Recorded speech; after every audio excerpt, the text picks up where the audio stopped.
Olá, estudante! Tudo bem com você? Seja bem-vindo a mais uma aula da disciplina de História do Brasil 3, comigo, professor Victor Pereira do Prado. Hoje, no módulo 3, Crises na República Velha e a Era Vargas, a gente vai trabalhar em específico a unidade 2, a Era Vargas. E aqui eu já vou adiantar que nós, novamente, vamos trabalhar um conteúdo muito extenso, muito estudado pela historiografia e que, obviamente, também é muito profundo, né? Então, a gente aqui vai tentar adequar toda essa profundidade de estudos com o nosso tempo de aula e com, obviamente, também a necessidade de passar por pontos que são fundamentais e principais aqui e que merecem atenção também. A gente viu na última aula que o fim da chamada República Velha, ou República Oligarca, se deu com o início também do governo provisório e com a aclamação da liderança, de Getúlio Vargas. Esse governo provisório, ele simbolizou politicamente a derrubada do poder das oligarquias regionais, ou ao menos o discurso, da derrubada desse poder das oligarquias regionais, aqui, como a gente viu na última aula, em específico de São Paulo. A partir disso, ficou estabelecido que o governo provisório ia promulgar uma nova Constituição, o Congresso Nacional, à época, foi dissolvido e foi nomeado, nos estados interventores, que obviamente estavam alinhados, politicamente com o governo provisório. Mas também se questionava qual que era o projeto do novo poder centralizado agora, desse novo poder central. Exatamente porque a gente já estudou na última unidade que a derrubada dessas oligarquias regionais, ela foi também uma grande convergência de dissidências políticas. Ou seja, havia vários projetos políticos e vários grupos políticos defendendo aquilo que eles acreditavam ser o melhor para o futuro do Brasil. Então, o Marcos Napolitano traz aqui, a palavra de ordem era construir um novo Estado que não fosse mera expressão do jogo político dominado pelas oligarquias mais poderosas e seus partidos republicanos regionais. Então, nessa construção de um novo Estado, era necessário pensar qual que era o projeto político, visto que nós tínhamos muitos projetos em disputa. E aqui é até interessante, porque o autor consegue trazer para nós um pouco desse cenário dos projetos em disputa, os tenentes defendiam um governo forte e centralizado que tutelasse a sociedade e intervisse na economia. Aqui a gente tem, por exemplo, já um projeto de poder, este governo forte e centralizado, essa tutela da sociedade, que traz para nós uma característica autoritária, de um Estado de exceção, e aqui no caso, inclusive com aspectos ditatoriais. E quando você tem a perspectiva de tenentes ou militares que tutelam a sociedade, intervêm na sociedade e na economia, com um governo forte, facilmente a gente associa isso a mecanismos de repressão, da oposição. E aí isso, os tenentes. Aí, as elites políticas tradicionais se dividiam entre liberalismo aberto, então temos aspectos econômicos de livre mercado, há algumas reformas sociais e o autoritarismo como caminho para a modernização do país. A gente está vendo aqui mais um grupo político que faz parte, que está disputando este novo governo, mas que, apesar de ter, por exemplo, algumas questões que se contrapõe aos tenentes em relação, por exemplo, à economia, ainda tem o aspecto do autoritarismo, exatamente porque a democracia nesse período, e aí a democracia liberal, ela é vista como um elemento que vai favorecer o quê? O retorno das oligarquias tradicionais, porque a experiência democrática dos últimos anos no Brasil tinham simbolizado isso, as bases do que ficou conhecido como coronelismo, que sustentava exatamente as oligarquias que eles tinham acabado de tirar do poder. Aí, os gaúchos, herdeiros do positivismo, então aqui temos os grupos positivistas, eram mais inclinados à ideia de um Estado interventor, ou seja, mais uma vez, um aspecto autoritário. As dissidências oligárquicas mineiras, e aí aqui é interessante porque nós temos uma parcela dessas oligarquias ditas derrubadas pelo governo provisório, né, e pela liderança de Getúlio Vargas, que fazem parte, que compõem também esse projeto de poder. Essas oligarquias mineiras apoiavam o liberalismo como princípio, temperado pelo pragmatismo político, ou seja, a hora da vez, né? Agora é a vez dessa galera.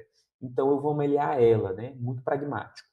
Que lhes permitiu o quê? Compor com esses autoritários, né? Com essa visão autoritária que vários outros grupos estão sendo é, é, estão defendendo, né? E aí aqui é bem interessante porque a gente tem a convergência de dissidências, né? Aqui a gente não entrou nesse trecho, né? Mas também temos a presença do movimento operário aqui, né? E das pautas trabalhistas, que podem ou não, dependendo da perspectiva, né? Serem incluídas nesse governo forte, centralizado. Mas aqui a gente tem uma fotografia, né, do Getúlio Vargas com outros líderes dessa Revolução de 30. Muitos desses líderes que depois, inclusive, vão ser oposição, né, também ao governo Vargas. E aí, dando sequência, a gente tem alguns desafios. Como eu disse, são muitos projetos políticos de poder, então era necessário fazer uma mediação desses conflitos, né? E isso era desafiador. E, obviamente, que o que os unia era exatamente a intenção de isolar as oligarquias políticas, ou seja, essa oligarquia do café. Mas isso também se demonstrava um desafio, porque o café, nessa época, é o motor econômico do Brasil. Toda a política econômica está voltada para a manutenção dos preços do café. Um outro desafio era a questão operária, ou seja, a própria organização do movimento operário, que cada vez mais tomava as ruas e que reivindicava questões que iam contra o sistema político e de muitas elites econômicas à época. Então, era também um desafio, de alguma forma, conciliar esses levantes operários com o sistema que se buscava implementar. A dependência econômica do café, ela foi resolvida já de primeira, né, nesse desafio do governo provisório, fazendo daquela velha fórmula da República Velha uma prática aqui nesse momento também, que é exatamente a socialização das perdas, ou seja, mais uma vez o governo intervém nas políticas de exportação do café, comprando, né, os excedentes para fazer a manutenção dos preços. Ou seja, socializando mesmo as perdas, fazendo com que o trabalhador brasileiro, né, ou seja, o cidadão, o povo brasileiro, pagasse, né, em prol do lucro, né, desses cafeicultores, principalmente paulistas. Então, assim, essa fórmula da República Velha sendo replicada aqui, né, na socialização das perdas e nessa relação de dependência econômica do café. Isso aqui demonstra o que? Mais um desafio, a superação, né, dessa economia voltada para o café, e aí, inclusive, também demonstra um desafio que não conseguiu ser superado já de primeiro momento pelo governo provisório liderado por Getúlio Vargas. Temos a criação do Ministério do Trabalho, que simboliza a adequação e a conciliação de alguns elementos levantados pelo movimento operário, né? E aí a criação do Ministério do Trabalho tem exatamente a intenção, e é muito importante, porque o Ministério do Trabalho, criado em 1931, vai repercutir na política no Brasil, né, até o golpe de 64 e assim por diante. Então, temos a criação do Ministério do Trabalho exatamente como um órgão que vai atender as demandas da classe operária.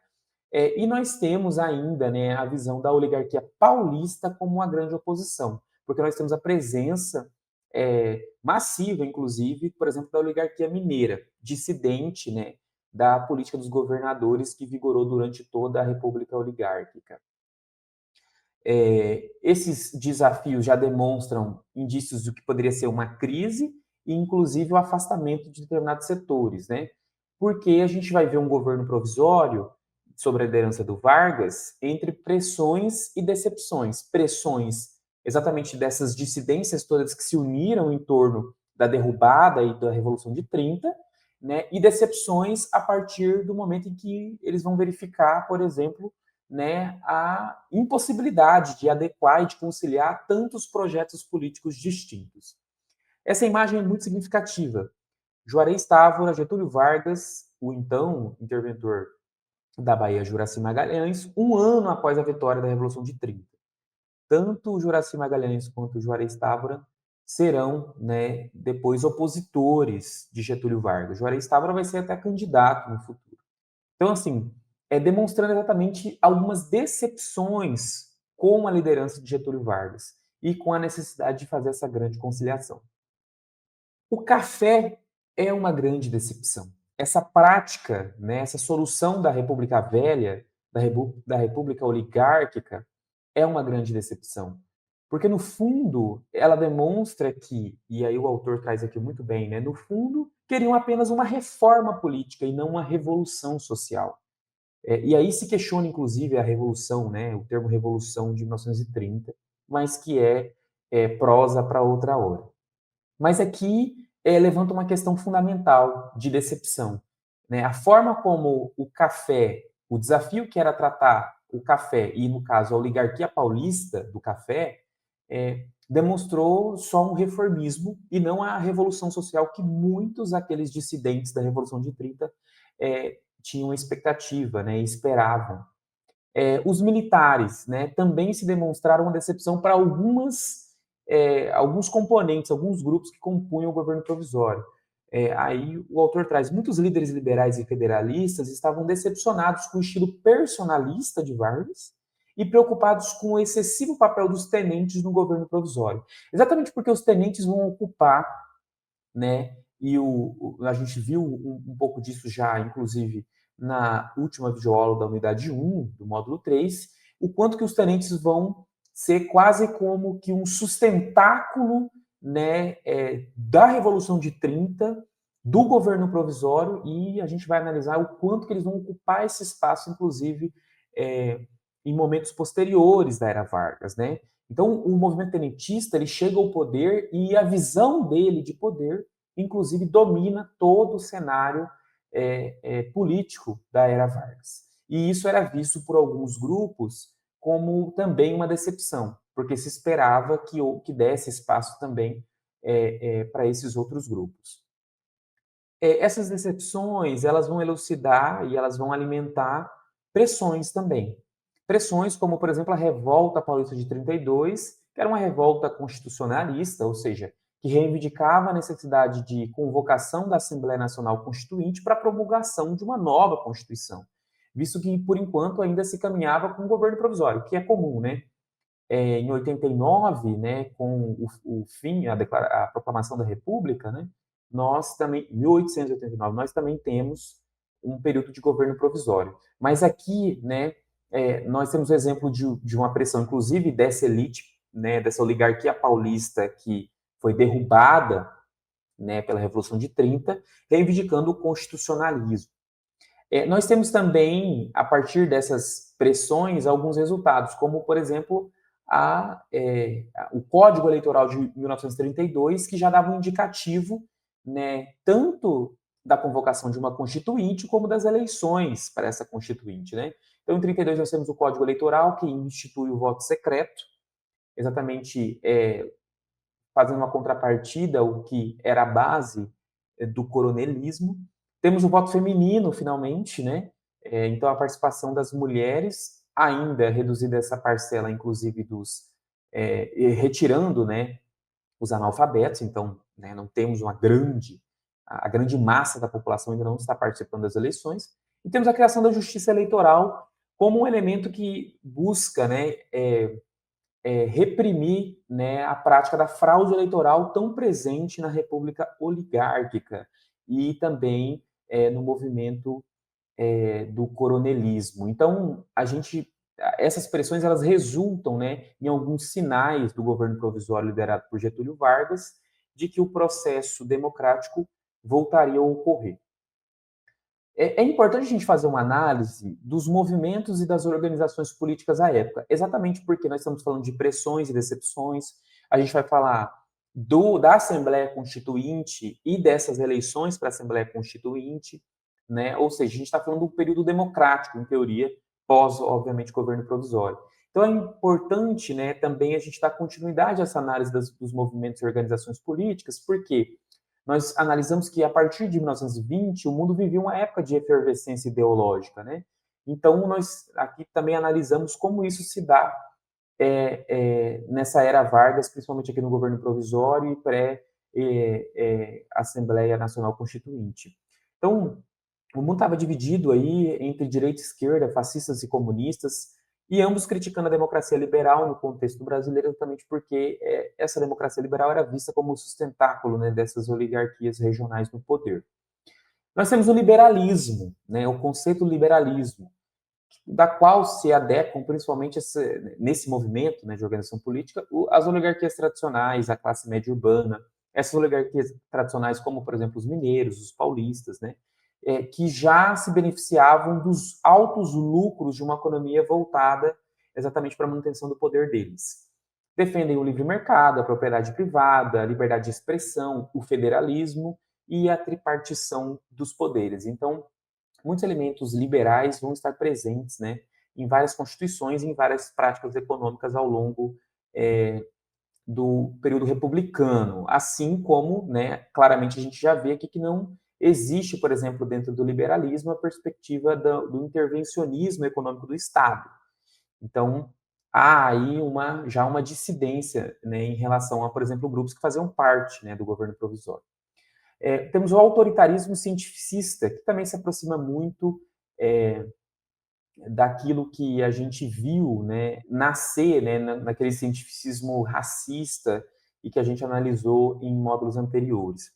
O autoritarismo cientificista é o núcleo político do 1930, né, do governo provisório, do Estado, porque ele vai reunir os tenentistas, os civis revolucionários de 1930 e muitos intelectuais positivistas. Então, aquele ideário de governo forte, por exemplo, está dentro aqui dessa perspectiva do autoritarismo cientificista. Estado forte, interventor na economia, se opondo ao liberalismo, né? Interventor na educação e nas relações de trabalho, e defendendo, né, um corporativismo liberal, né? Ou seja, esse corpo, e aí é um aspecto liberal mesmo, porque é um corporativismo voltado para tutela também dos movimentos, né, e das organizações políticas, por exemplo, da classe operária, ou organizações, né, em corporações de grupos que representam a economia nessa época. Então, um forte corporativismo, exatamente para fazer, né, através desse corporativismo, também a tutela desses diferentes grupos. E liberal, exatamente porque é um corporativismo que favorece uma economia intervencionista, mas uma economia que está favorecendo basicamente essas oligarquias tradicionais. A gente vai analisar isso mais adiante. Temos os esquerdismos também, né? Que, em suma, é a classe operária urbana e sindical. Aqui é importante dizer a classe operária urbana, né? Os movimentos camponeses, eles são, durante muito tempo na República Oligárquica, deixadas de lado, né? E também aqui no Estado Novo, aqui nesse período, né, do governo provisório, do primeiro governo Vargas ainda constitucional e democrático, depois na ditadura Vargas, ali ainda assim muito deixado de lado, né? Então, quando a gente fala de classe operária, estamos falando da classe operária urbana e sindical. Reúnem-se comunistas, anarquistas, socialistas reformistas, nacionalistas econômicos e antifascistas. São muitos grupos que, inclusive, não concordam necessariamente com a forma de governar o Estado ou de trazer soluções, né, para os problemas do capitalismo predatório, mas que se unem como uma frente de esquerda, exatamente contra o ideal fascista, né, de direita, e aqui se une inclusive na ANL, que vai ser um grupo, né, que vai se opor, por exemplo, à AIP, né, e a gente vai analisar como que esses grupos, inclusive, vão se relacionar ao longo da era Vargas. Temos o fascismo, né, presente principalmente na classe média, em especial no Centro-Sul, e também com os intelectuais da AIB, que a gente também vai analisar, que é a ação integralista brasileira. E aí nós temos a presença de um forte nacionalismo, de um civismo, um culto à pátria, né? Um corporativismo também, né? Ou seja, também perspectivando uma tutela de alguns grupos, ou a representação através dessas grandes corporações, da reunião desses grandes grupos. Um catolicismo ultraconservador, que vai condenar, inclusive, muito e vai moralizar muito, né, as práticas sociais, o anticomunismo, né, e o culto ao líder, e aqui em especial, né, os modelos de culto ao líder de Adolf Hitler e Benito Mussolini. Nós temos, então, a partir dessas movimentações de organizações políticas, elas desagam, né, em efetivas campanhas eleitorais, né, e também divergências com outros grupos em torno da eleição desses constituintes, né, que vão promulgar a Constituição de 1934.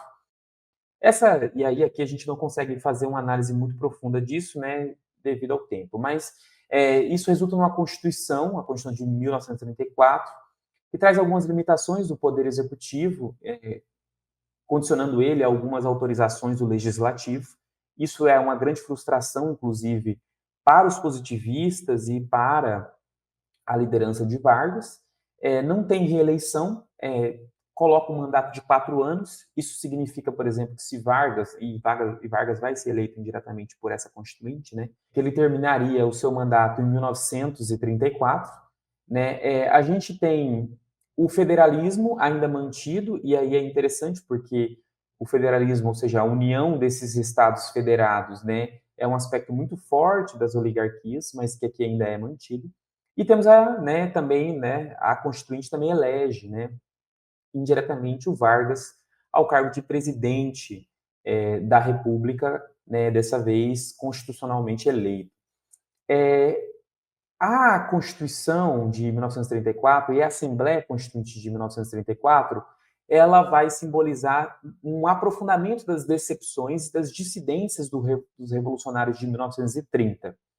Seja pela adoção do federalismo, seja, inclusive, pela forte presença ainda dos aspectos de uma linha muito forte, né, de fascistas e outros grupos do cientificismo autoritário, por exemplo, aliados a Vargas, ou seja, uma dissidência até dos próprios trabalhadores, né, e até mesmo da falta de algumas pautas desses trabalhadores estarem sendo contempladas, como, por exemplo, né, uma consolidação cidadã maior, mais ampliada.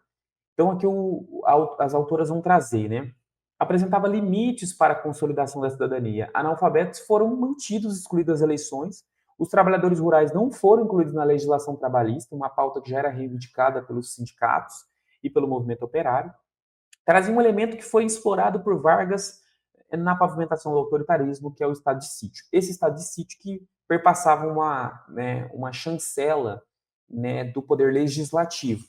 Mas a gente vai entender por que né, o estado de sítio foi tão utilizado na pavimentação do autoritarismo varguista.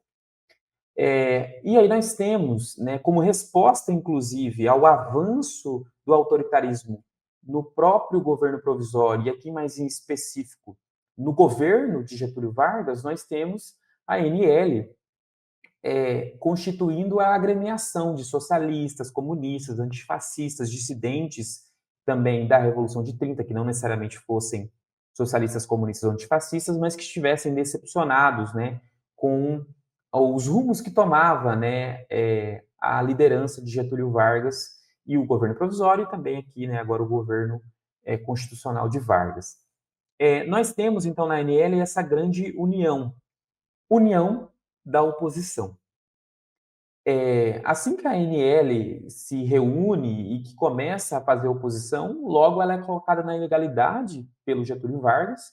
Essa ilegalidade, inclusive, traz alguns resquícios de uma certa desarticulação dela, depois que ela é colocada na ilegalidade, porque muitos dissidentes de 30 já se sentem, inclusive, ameaçados por isso. É importante destacar, né, que o Levante Comunista de 1930, ele é endossado, né, pela Aliança Nacional Libertadora, mas que ele tem uma figura preponderante, que é a figura do Luiz Carlos Prestes, que inclusive foi o líder da coluna Prestes, deu nome à coluna Prestes, ou seja, ao maior símbolo do movimento tenentista, mas que também é um dissidente do rumo que o tenentismo tomou, porque o Luiz Carlos Prestes ele foi cada vez mais,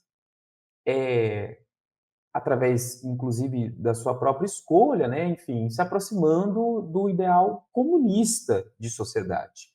Então, conforme ele vai se aproximando do PCB, inclusive, a gente viu isso em aulas passadas, ele se afasta da Revolução de 30, inclusive, não se posiciona, né? Ele chega a ficar exilado durante o tempo, ele faz viagens, inclusive, secretas, né?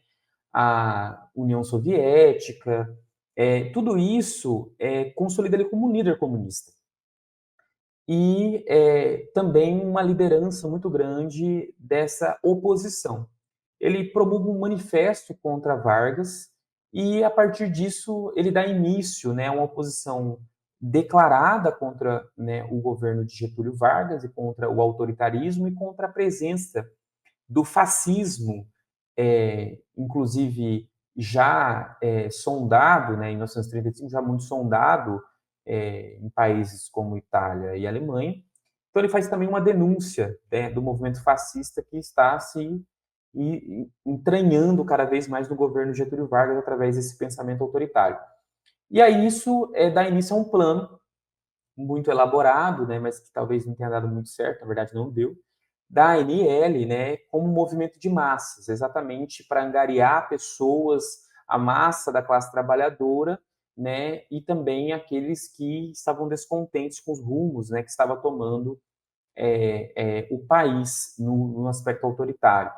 Então, o movimento, né, da ANL, esse movimento desse levante comunista, e aqui olhando superficialmente, a gente não consegue se aprofundar nesse movimento do levante comunista, mas incorporou revoltas em quartéis nessa cidade, Natal, Recife, Rio de Janeiro, mas até pela própria legalidade que ele já tinha sido colocado e a falha dele ser entendido como ele realmente conseguia a agremiação das massas, né?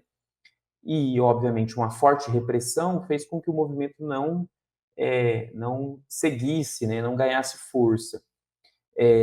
Muitas lideranças, inclusive, foram presas e torturadas aos moldes da Gestapo alemã, enfim.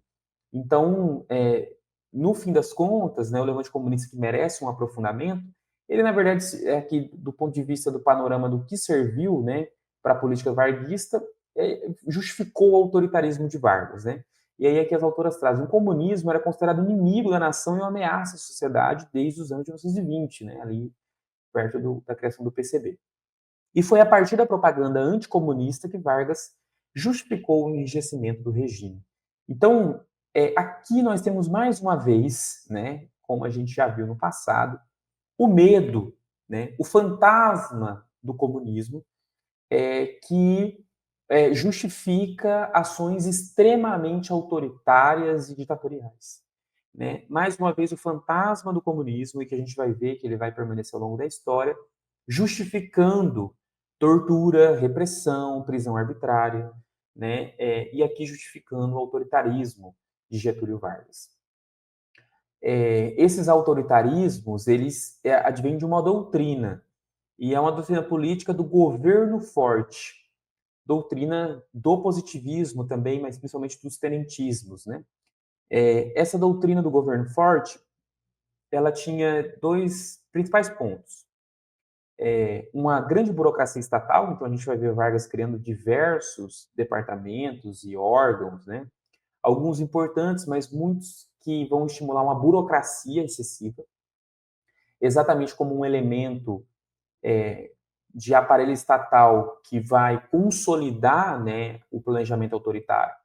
Então, a burocracia, o controle da educação, exatamente porque também esse controle da educação perpassa o acesso a pessoa ser alfabetizada e, consequentemente, ter direito cidadão, né, de voto.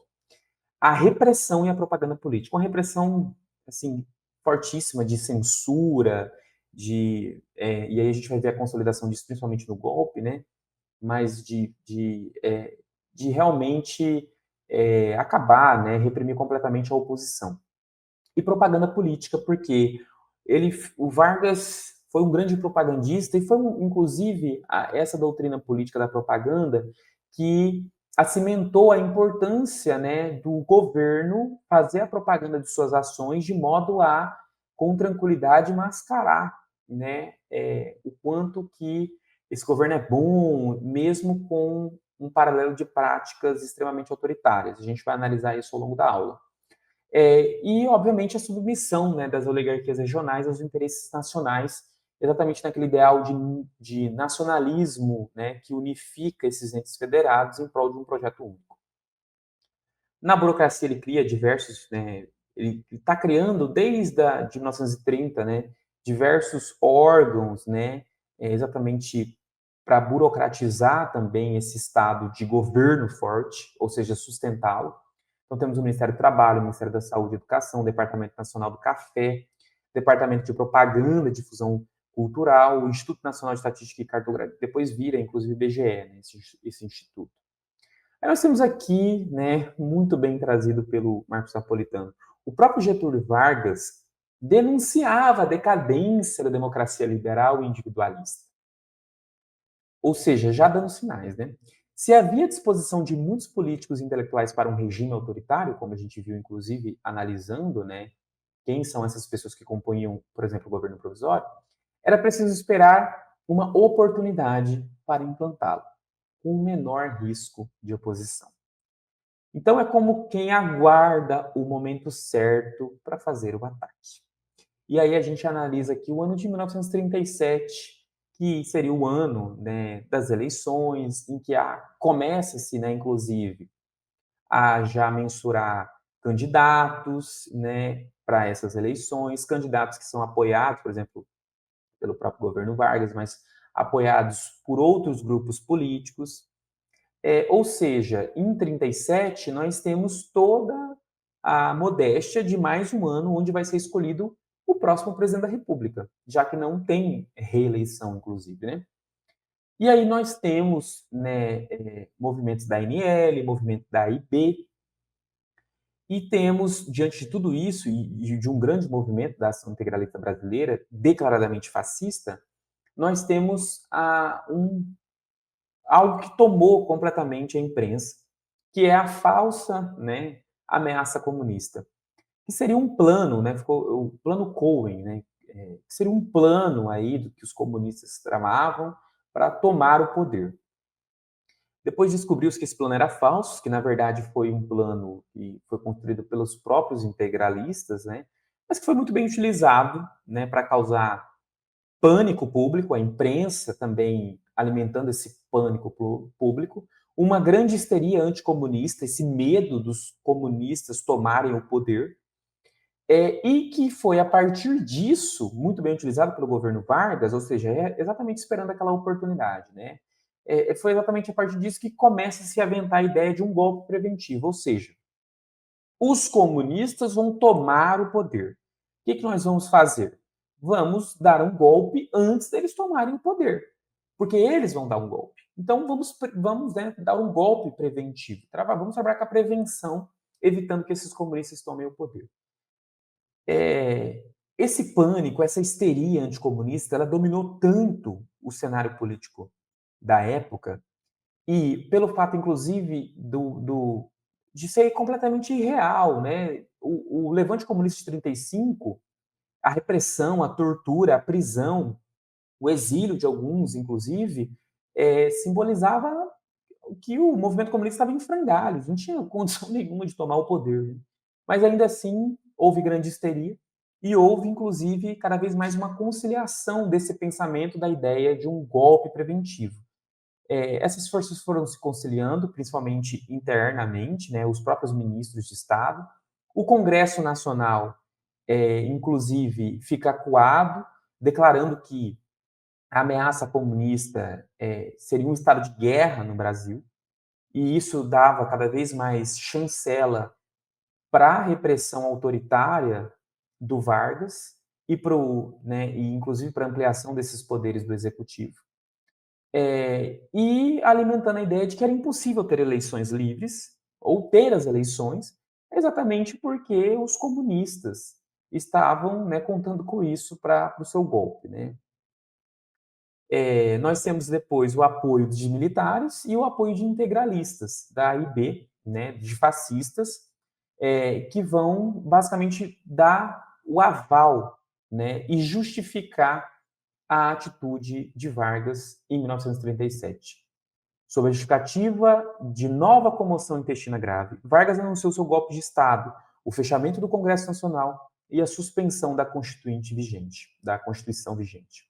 No lugar dela, o governo apresentou uma das constituições mais autoritárias da história brasileira. Previa a pena de morte, o fim da autonomia administrativa federativa e a eleição indireta para presidente com um mandato de 6 anos. E foi muito mais de 6 anos, né, gente? Mas assim, o que a gente está vendo? A gente está vendo, né, o fantasma do comunismo justificando um golpe de Estado. E aqui um golpe, um autogolpe, né, porque ele nem chegou a sair do poder. Né, ele deu um golpe para dar continuidade ao poder. Né, esse golpe proventivo, esse autogolpe de Getúlio Vargas. E assim a gente tem início ao Estado Novo. Então nós temos de 30 a 37 o governo provisório, né, o governo constitucional de Vargas e aqui o início do Estado Novo, que representa exatamente a consolidação autoritária que já vinha sendo construída desde que Vargas chega no poder, com o apoio massivo do movimento tenentista, dos positivistas e de outros grupos ideários da necessidade desse autoritarismo. A diretriz é muito tranquila, né? Muito simples. O Estado iria tutelar e conduzir a sociedade brasileira, como a gente já viu, inclusive, lá atrás, era aventado e pensado pelos positivistas e tenentistas, enquadrando sobre uma política nacional centralizadora qualquer outro ente federativo, estados e municípios, com a proibição da existência dos partidos políticos, ou seja, de grupos de oposição. Tutelar e conduzir, isso é uma ditadura, né? Então nós temos com o Estado Novo a consolidação de uma ditadura nesse período que ficou conhecido como Era Vargas. A composição, né? Quem compõe o Estado Novo? Apoiado pelo Exército, aqui, principalmente os tenentes, né? O núcleo de poder, entretanto, não estava isolado da sociedade. A gente já viu em aulas passadas que geralmente o autoritarismo, né? Ele não pode ser resumido em uma única pessoa. Geralmente ele tem apoio, né? Então ele não estava isolado. Ele angariou o apoio dos industriais e de boa parte das elites regionais agrárias. E por quê? Apesar de discursos anti-oligárquicos do presidente, ainda tinham muito poder e influência nos seus estados de origem.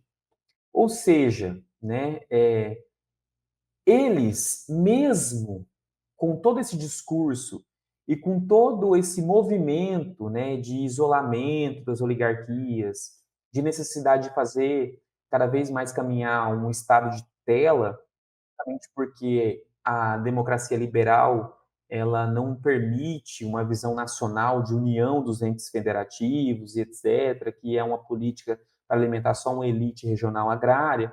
Todo esse discurso, ele não diminuiu o poder de influência das elites regionais. Então, elas se viram diante de um estado de coisas em que elas continuavam fazendo a manutenção dos seus poderes, mesmo dado o discurso da liderança de Getúlio Vargas. Exemplo disso foi a própria forma como ele lidou com a questão econômica do café. Né? O café, a economia brasileira ainda voltada para as elites cafeicultoras. E aí nós vemos as contradições. Né? Não devemos compreender o Estado Novo como... Só um instante, vou voltar aqui, porque aqui nós temos aqui a propaganda do Estado Novo mostrando Getúlio Vargas ao lado de crianças, símbolos do futuro Brasil. Né? O que a gente está vendo aqui? Exatamente a máquina burocrática estatal trabalhando com a ideia de que nós precisamos fazer uma propaganda positiva, fazer a propaganda da ditadura, fazer a propaganda do autoritarismo parecer uma coisa boa, né? Então, trazendo aqui alguns elementos, né, que fazem parte exatamente dessa visão, né, da doutrina política do governo forte. Nós temos aqui a evidência das contradições. Né? Não devemos compreender o Estado Novo como o fim da influência das oligarquias agrárias regionais. É improcedente. Mas sua readaptação a uma nova dinâmica política administrativa mais centralizadora por parte do Estado. Exatamente porque foi isso, foi uma readequação. Né? Eles continuam fazendo a manutenção do seu poder e a economia continua voltada para eles, inclusive. Né? A consolidação, o poder pessoal de Vargas vinha sendo construído bem antes do golpe de 37, mas se consolidou após a implantação do Estado Novo. A sua autoridade pessoal provinha do apoio da burocracia civil e militar, das interventorias estaduais e do seu cargo sem a sombra, né, de outros poderes republicanos. Nós temos aqui uma configuração de coisas onde o Congresso não existe, né, e o Judiciário está submisso, né, ao Estado Novo. Então, nós temos exatamente aqui um superpoder executivo, né? Congresso fechado, o Judiciário subordinado, né? Nós temos uma burocracia estatal que sustenta exatamente toda essa doutrina política do governo forte, né? Então, nós temos até a criação de novos órgãos, nós temos um protagonismo do Exército na liderança dessas instituições. Então, a instituição nacional por excelência que poderia organizar as demais forças da nacionalidade exatamente é o Exército, mais uma vez com essa perspectiva do salvacionismo. Temos um forte controle social, né? O Estado Novo desenvolveu uma tutela autoritária que tanto assegurava certa coesão das elites em suas diversas frações, quanto controlava a classe operária. Então nós temos aqui mais uma vez uma manutenção, o controle social fazendo a manutenção das elites oligárquicas que tanto foram oposição na Revolução de 1930, que tanto justificaram o autoritarismo de Vargas e que estão aqui mais uma vez se mantendo no poder. Então esse controle social, na verdade, é exatamente para assegurar, né, o poder das elites e controlar a massa operária que tanto também se organiza. E aqui nós temos um discurso muito conhecido, que é pai dos pobres, né? E aí a oposição falava, né, pai dos pobres, mas mãe dos ricos. E por que, né, mãe dos ricos? Aqui o autor traz, né, a influência que os grandes capitalistas e elites oligárquicas tradicionais, supostamente afastadas da política nacional em 30, ainda continuaram a exercer após 37, após o Estado Novo. Ou seja, exatamente isso. Todo aquele discurso contra as elites oligárquicas, contra o liberalismo, né, se mostrou-se, na verdade, né, uma grande mentira, exatamente porque essas oligarquias ainda estavam muito presentes, né, na política de Getúlio Vargas, né, e um exemplo disso é, obviamente, a questão do café. E aí a gente tem aqui, inclusive, né, uma imagem que mostra né, a publicação da consolidação das leis do trabalho, da CLT, né, em agosto de 43. E aí é o que alimenta muito essa questão de pai dos pobres, né? Porque exatamente o autor traz, fazer discursos voltados para os trabalhadores do Brasil. E promulgava algumas medidas protecionistas que eram bem vistas pelos operários. Com relação aos trabalhadores rurais e camponeses, porém, o Estado Novo não atuou para retirá-los do ciclo de poder dos coronéis.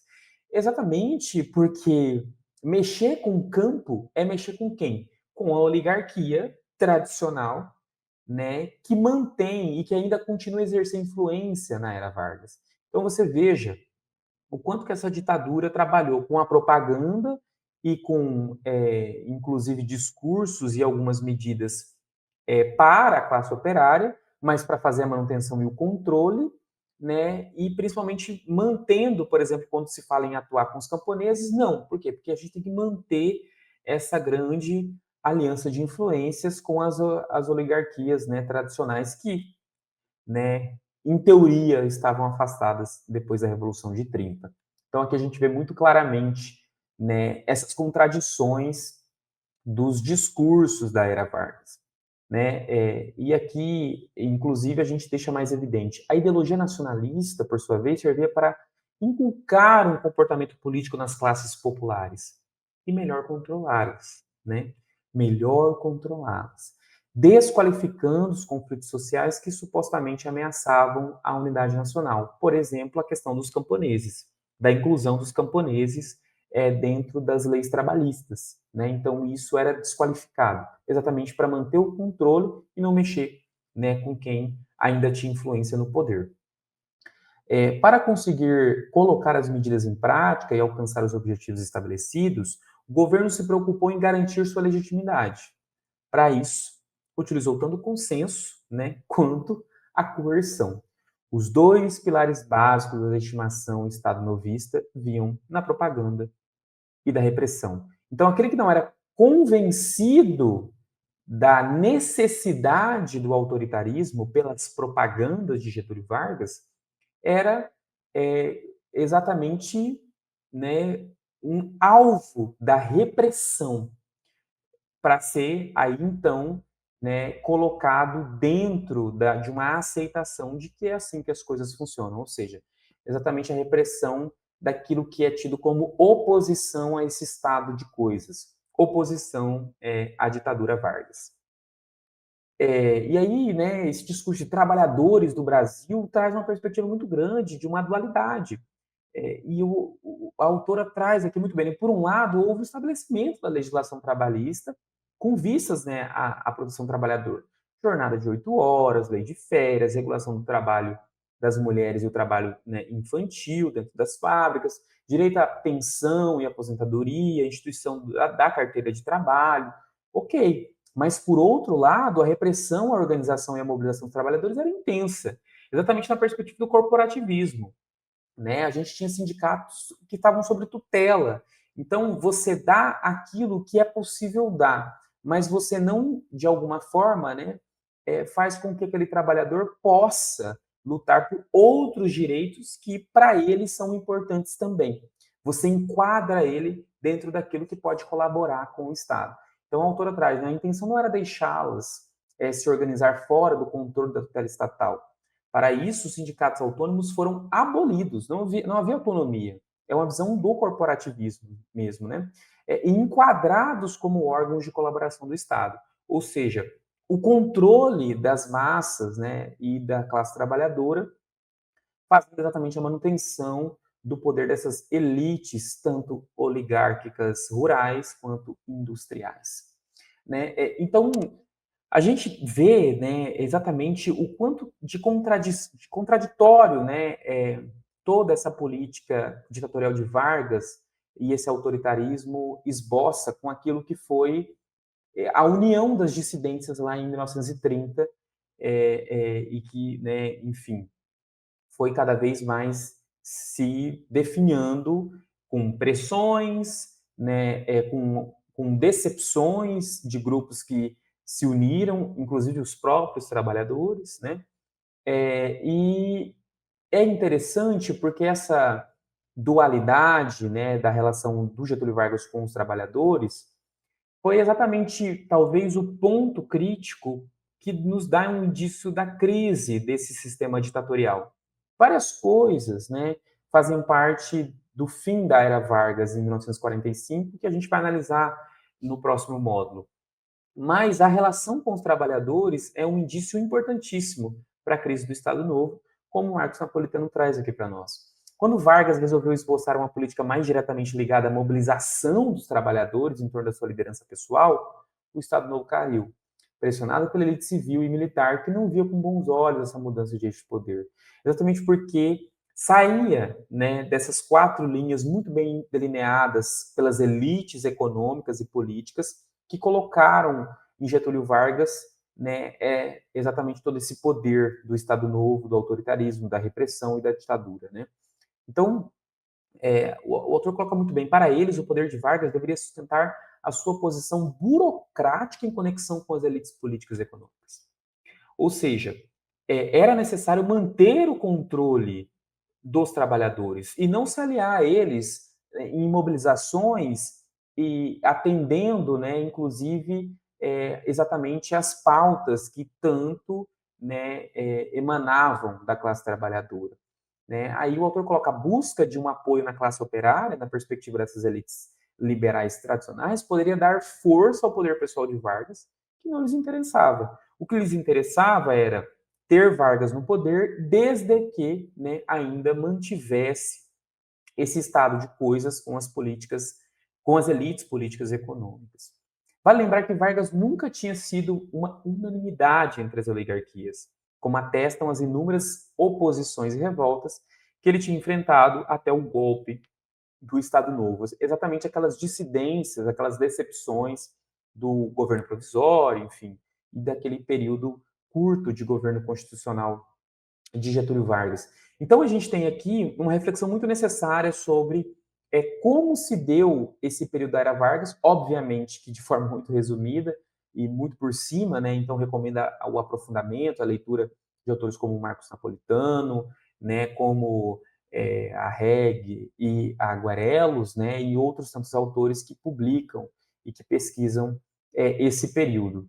E, obviamente, né, que aqui tem os dois principais, né, tanto as autoras quanto o autor que nós utilizamos. Novamente recomendo o aprofundamento da pesquisa e aguardo vocês, né, nas próximas aulas. Espero que eu possa ter contribuído, mesmo que talvez um pouco muito resumido, né, possa ter contribuído aí para a formação de vocês futuros professores de história. Aguardo-os nas próximas aulas. Bons estudos!